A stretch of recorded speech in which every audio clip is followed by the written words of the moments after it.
So good morning, year 8. We are on week 2, lesson number 5. So if you've managed to keep up with us, then absolutely fantastic. Well done, all of you. So let's try and remember what we did last week. And we were looking at food and how it travels through our digestive system. So your first task of the day is, can you list the organs of the digestive system in the correct order that food passes through? So from mouth to anus, and pause the video while you do this, and then we'll give you the answers. So question to you guys, are bacteria all bad? So we hear a lot about bacteria and germs, especially at the moment with this dreaded virus going around, but are they all bad? Have a little think. Have a chat with anyone around you. If there's any adults in the house, ask them what they think, and then we'll have a chat. So the answer is no, they are not all bad, and we do need some bacteria in our bodies, not only to digest food, but also to make certain vitamins, such as vitamin K. You may have heard of our friendly bacteria in things such as Yakult, Activia, probiotic yogurts. These are the things that contain bacteria. Often people take these after they've been ill to replenish those bacteria that have been killed off by antibiotics. So yes, there are some good bacteria as well as bad. Question to you is, what are these diagrams showing? So you can clearly see that you've got the reactants at the start, and then you've got, after the arrow, you've got the products. In all three cases, you've got digestion taking place. But what is digestion? So if you look closely, you can see that the model diagrams are showing that as the protein molecules or starch molecule or fat molecule is going into the digestive system, it is then broken down into its smaller units. That is digestion, taking a large molecule and breaking it down into a smaller molecule.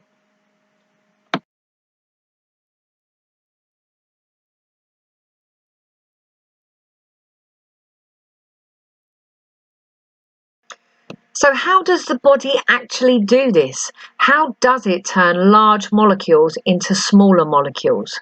So what actually happens as it passes down through your mouth, through your esophagus, into your stomach? It is broken down by something we call enzymes. Enzymes are a catalyst. That means it is a chemical in your body that speeds up a reaction, and in this case it breaks down large molecules into small molecules. Here in the diagram we have what is an enzyme. It has a substrate, so that is the reactant that is slotting in to the active site of the enzyme. A reaction will take place, and then a product will be formed. So in this case, the product will be a broken down food molecule. Can you now write a definition from what I've said and the information on what is an enzyme? Okay, so I want you to pause the video or go to Show My Homework and find this YouTube clip. It's a cartoon of how enzymes work. There are 3 enzymes mentioned in this clip. I want you to find those enzymes, write those down, and leave 3 lines between each of them, because we're going to add some information to that as we go along.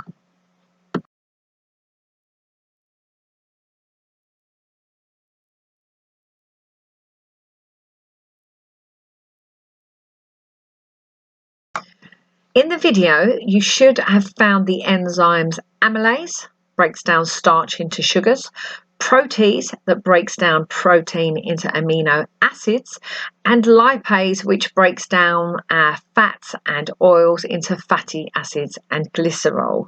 So you should now have those 3 enzymes in your books, and we will now go through each of those individually and add some information to those.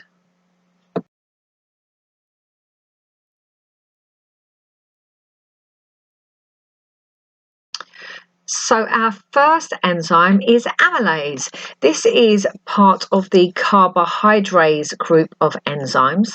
Now carbohydrates, we know about carbohydrates. We did that in our first lesson on nutrients. And these are digested in the mouth, stomach and small intestine by something in our saliva. In our saliva there is something called salivary amylase. This also occurs in our pancreas, not in our saliva obviously, and in our small intestine. And this breaks down starch. Starch is a carbohydrate and it breaks it down into sugar. So what you can do now, you can take a piece of bread from your cupboard, ask permission obviously, and have a chew on it. It will start off feeling or tasting rather savoury, and after a while, if you keep on chewing, it will turn slightly sweeter. And this is because the amylase in your saliva has actually broken down the starch in the bread into simple sugars such as glucose. Now add to your notes for amylase in your books.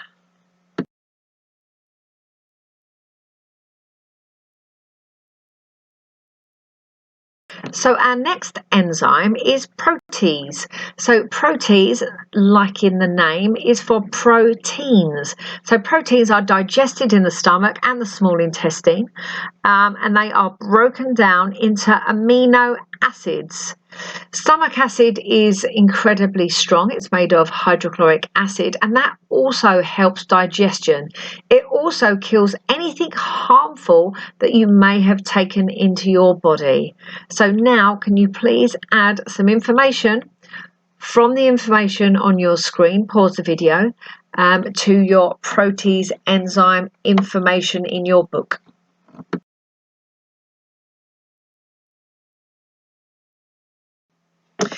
So now we come on to our final enzyme, lipase. So lipase, you can probably guess from the name, breaks down our lipids.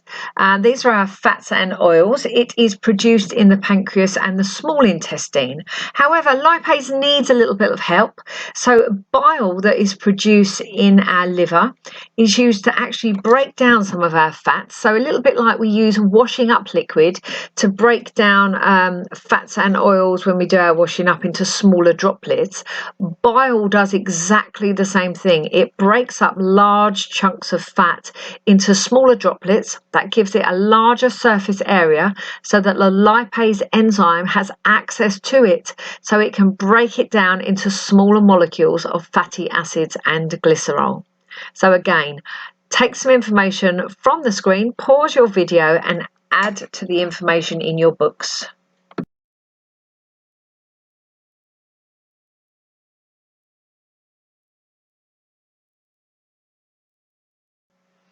So why do we need enzymes? So basically, large insoluble substances cannot pass across our small intestine wall, our stomach wall, to get into our bloodstream and circulate around our body.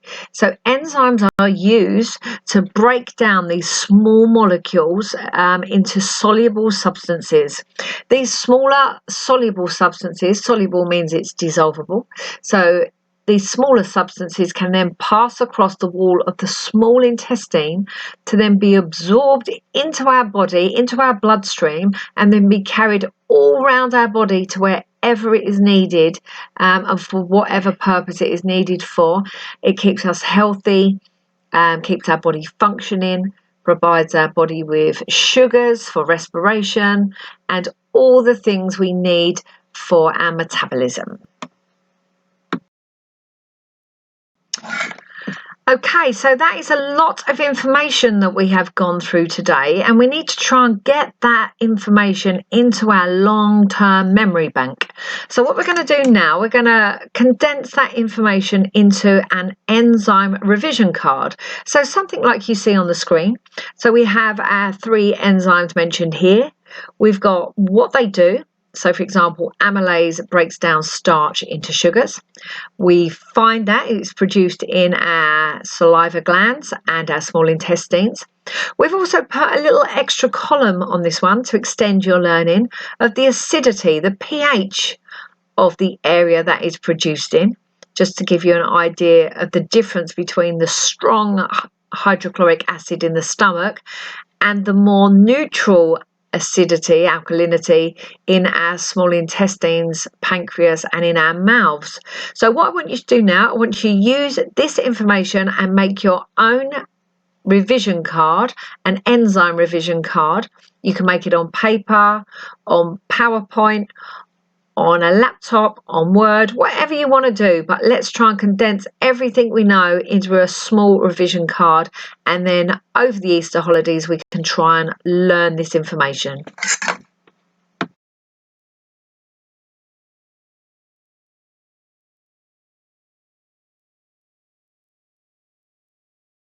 So to summarise our lesson today, we have enzymes in our body that are used to break down large molecules into small molecules. Amylase breaks down starch into sugar. Protease breaks down protein into amino acids. And lipase breaks down our fats and oils. All of these things are then absorbed into our body to help our bodies function. Can you now go to Doddle and complete the task for lesson 5, bacteria and enzymes in digestion?